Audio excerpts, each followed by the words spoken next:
Welcome to the Ask Dr. Deanna show. I'm Dr. Deanna Holgren, your host.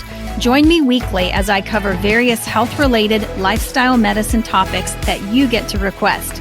This show is for anyone who wants to proactively improve their health position. I hope you enjoy the show.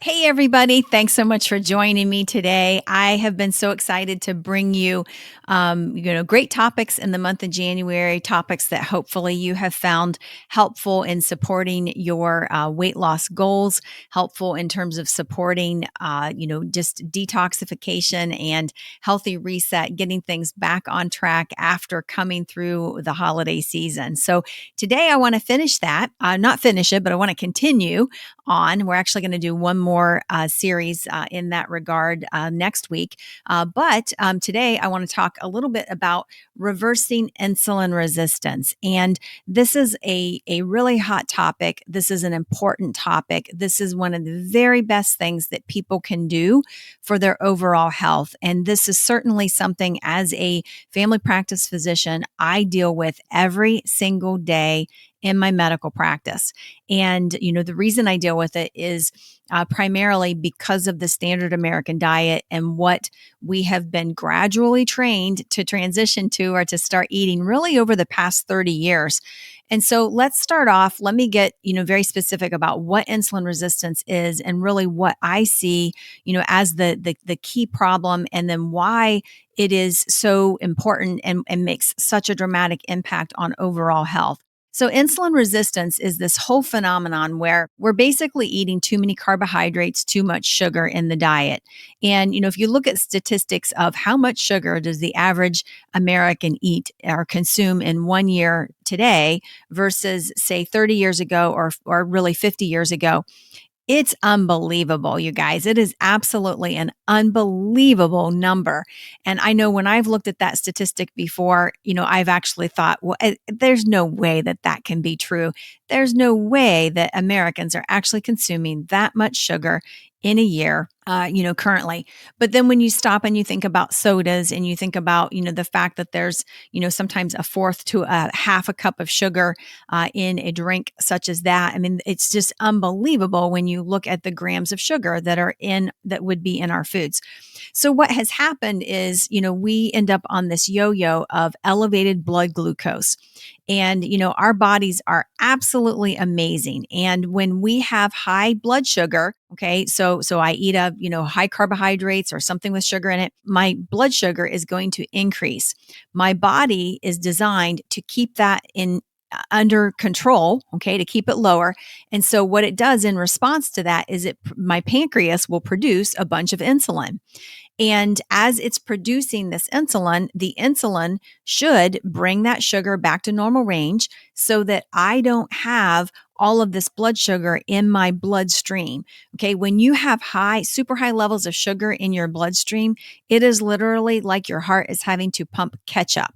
When you look at our diabetic education classes and so forth, that's actually one of the things that they do. They'll show you what is your blood like in terms of viscosity or thickness. What is it like, when your blood sugar is running 200? What is it like when it's over 300? And it does eventually become very thick, like ketchup. And so you can imagine how difficult that would be to circulate that through the body.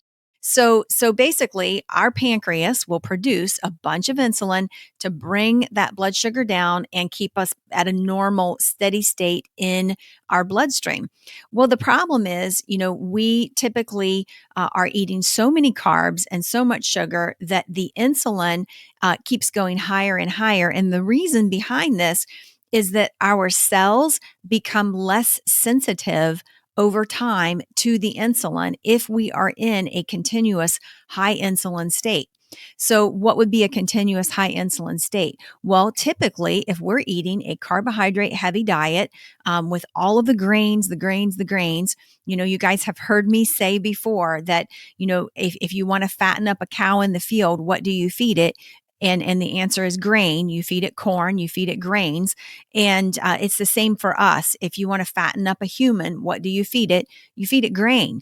Okay. And so the same thing happens. And the reason that it fattens them up is as that insulin goes high, insulin is a growth hormone. It's a messenger hormone. It also sends the message, store that excess as fat.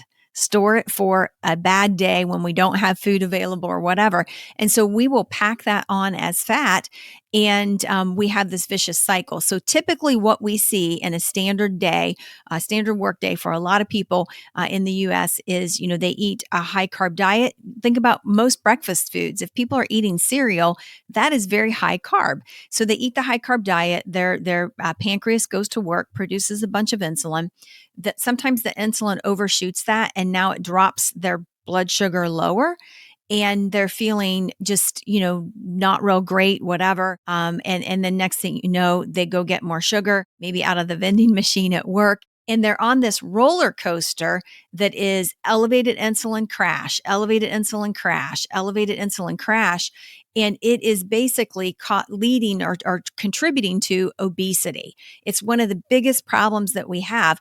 And so the problem with it is, you can see the problem with it. You're going to gain weight, and it's this vicious cycle that people are stuck in. And that's the reason that we talk so much about don't pay attention to that food pyramid with all those grains, because too much grain is a bad thing. I've also said before, when you look at foods, there are essential amino acids. Those are proteins that are essential that we get in our diet. We have to get them in our diet. They're the building blocks to run biochemical reactions within our body.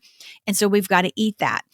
We also have essential fats that are essential that we get in our diet. And again, those are building blocks, things that our body will use in the biochemistry to make things function the right way. There are no essential carbs, none.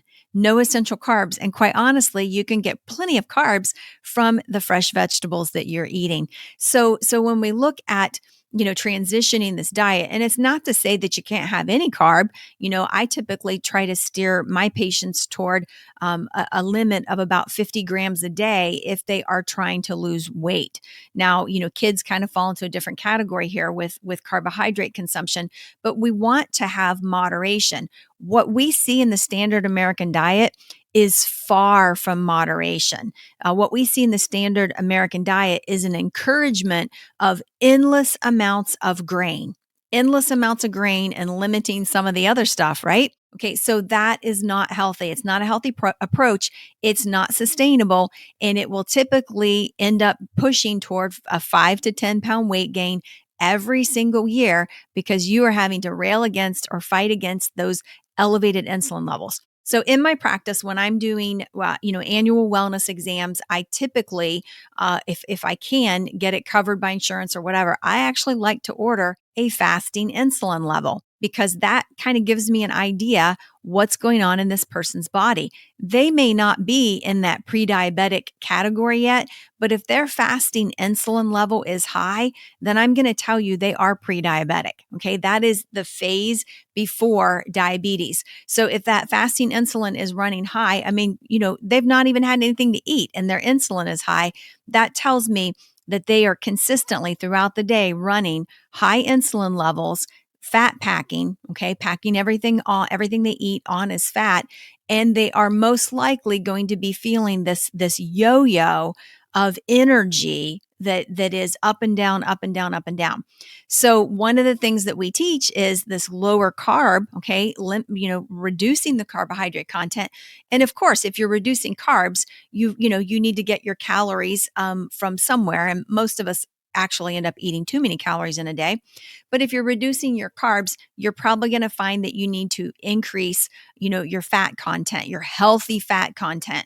Think avocados, some of the nuts, that sort of thing. So healthy fats, increasing that, and then moderate amounts of protein in the diet, which can be plant-based protein or animal, as long as it is clean. Okay, so that is really the key. And we're going to talk more about clean and how that has an impact on the gut in next week's episode. But for today, so this whole insulin resistance phenomenon, again, it's important from a weight standpoint, but it's also critical from the standpoint of looking at inflammation in the body. When you are having on that cycle of just always having that high insulin and you're getting this insulin resistance where the cells are no longer responding to the insulin that your body's making. So now your pancreas keeps making more to try to do the job of bringing that blood sugar down. You are in an inflammatory state. That inflammatory state is going to contribute to things like coronary artery disease. It's going to contribute to, Alzheimer's as well. It's going to have a negative impact on the gut. It's a whole body thing, you guys. So, when we look at, treating the body or healing the body, so many times what we do for one component will have an effect on all the rest. And I am telling you, this one thing, if you could get this one thing down and make a difference right here in your health, you will be amazed at the overall health benefits that you experience just by bringing those circulating fasting insulin levels down in your bloodstream and stabilizing your blood sugar. And you guys, I'm talking not just to diabetic or type 2 diabetic people or pre-diabetic people. I'm talking to anybody who has an elevated fasting insulin level, which would be, a tremendous number of us. So basically take a look at that. And when you get your annual exam with your primary care doctor this year or whatever, you might want to ask them, hey, would you check my fasting insulin level? I'm really curious.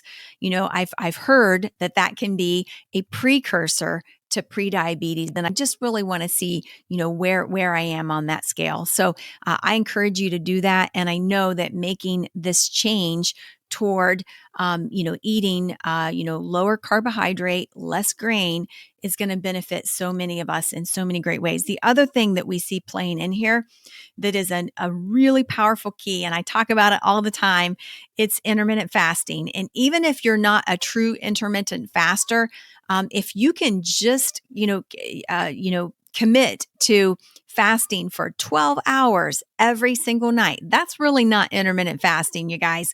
That's just healthy living. Okay. So when you think about, we always call it breakfast because you're breaking your fast.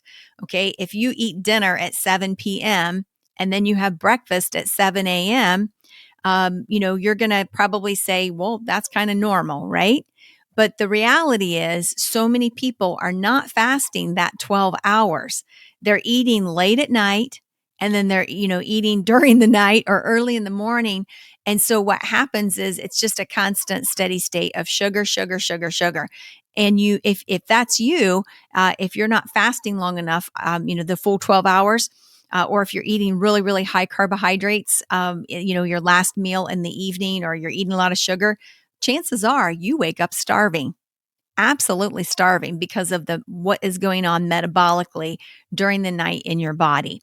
And so anyway, I want to encourage everybody to get down the 12-hour fast. It takes 12 hours, no calories for 12 hours to burn through the glucose in your system. After that, you're fat burning. Okay. You are truly burning fat. And again, that's not for everybody, depending on their situation. Always check with your doctor. You guys know that I love, extending that on. Once you've got the 12 down, I love going to 14 and then ultimately landing at 16. There are plenty of people out there who go further. I feel like you need to work with somebody if you are going to go further. But it definitely plays in. And it is, to me, the number one thing besides reducing carbohydrates, adding in at least your 12-hour fast every single night will absolutely reverse this insulin resistance phenomenon, this high circulating insulin level that we see. And the good news is it only takes about a week to really see a difference and improvement with pulling that insulin down. So today I want to encourage you to jump on the bandwagon to lower your grain consumption across the board, and to at least incorporate a 12-hour fast every single night. So I hope this has been helpful. Next week, I hope you'll join me as we, delve a little bit further into the microbiome, gut health, talk a little bit about clean eating and why that matters, and just really what's going on from a gut standpoint in the standard American diet. So thanks so much for joining me, everybody. Have a great day.